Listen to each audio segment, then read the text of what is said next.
Hello and welcome. Chef Pennington here in Austin, Texas, where we bring flavor to the table. And today I'm going to show you a really cool way to make crispy chicken wings where the skin is actually crispy. That's not usually the case. You usually put a batter on the outside, deep fry it, gets crunchy on the outside, the skin is never cooked through, and that can be kind of off-putting at times. So this is a make-ahead also method. So if you're having a big party, this is awesome. So you can see that there's plenty of skin, and it needs time to cook. Otherwise, it's just going to stay rubbery. So this is the perfect way to fix that. And you can prep for a party. So sometimes in the chicken, when it cooks right by the bone, you'll still see that little bit of pink kind of redness next to the bone. This method eliminates all of that, which is really cool. That's another thing that can be kind of off-putting. So we need some salt, some butter, and a bag, okay? This method is foreign to some people, but I'm going to show you two ways to do it. All right, so we got them in the bag, and we're going to add some wonderful Celtic sea salt. This stuff is amazing. This is some of the healthiest salt in the entire world. Some of you may have never heard of it. I've written an article comparing that to Himalayan sea salt and something called Baja Gold, the three best in the world. So if you want to read up on them, I'll have a link below, but that's just pure healthiness, and it tastes amazing. You don't usually hear that about salt, okay? So we're gonna get some salt in the bag. This is just adding flavor while we cook these. And butter, just because why not? Butter is delicious. This is gonna cook in a water bath, okay? And as it cooks, we're gonna bring out some of the fat that's inside of the skin. And that's what's gonna allow us, when we fry them, to get extra crispy. So this is a sous vide method, okay? So yes, I'm using a device and all that stuff, but you could take a large pot, put it on the stove, put in a temperature probe, dial in the temperature to exactly 157 degrees. And then I use freezer bags, which are temperature safe.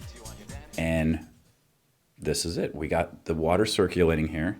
As it's coming to temperature, I like to put whatever I'm sous videing furthest away from the probe and get all of the air out so that it doesn't try to float to the top, and get a good seal on it. So back to the party prepping idea.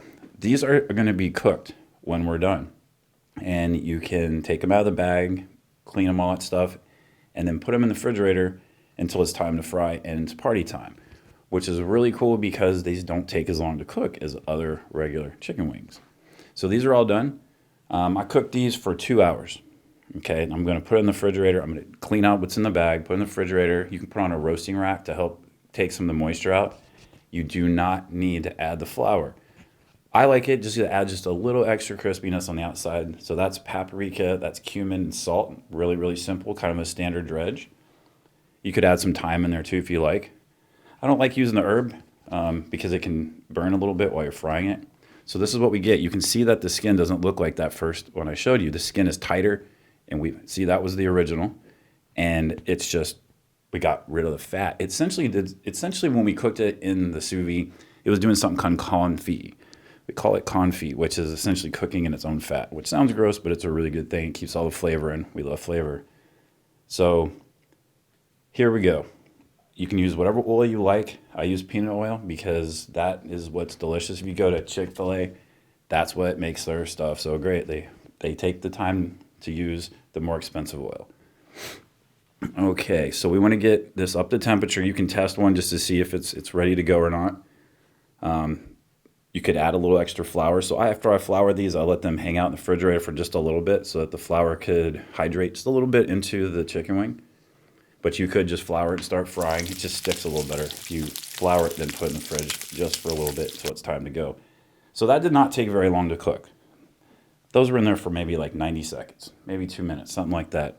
Remember, they were already cooked, so they don't take long. You're just going until they're GDB, golden brown and delicious.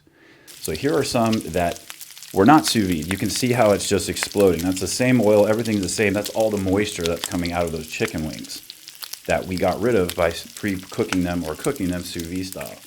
So there is a lot of moisture. So when you normally fry these, that moisture is inside of your chicken wing trying to get out, and it makes it almost impossible for that skin to ever actually get crispy. There's an illusion of crispiness when you batter it, but this is a very, very cool. I just love this method. Once you bite into it and you try it, you're going to be like, where's this been forever? So this is just a simple dipping sauce. We love dipping sauces when we're doing chicken wings. kind of a standard one here, a little delicious blue cheese. If you don't like blue cheese, you could just use the Parmesan. But blue cheese and Parmesan together, this is just...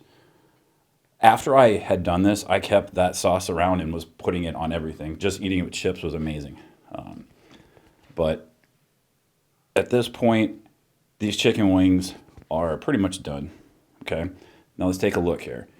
These are the ones that were cooked normally and fried. The ones on the right have been sous vide and done. You can see the texture of the meat is superior. The left side almost looks a little bit, maybe raw, you might say. You can see the color of the bone on the inside. And look at that. That is the actual skin. It is beautiful and crispy. So please come join us on social media. We'd love to have you. Please subscribe and like. It would help us out with the algorithm on Google and everywhere else. And y'all have the best. Take care.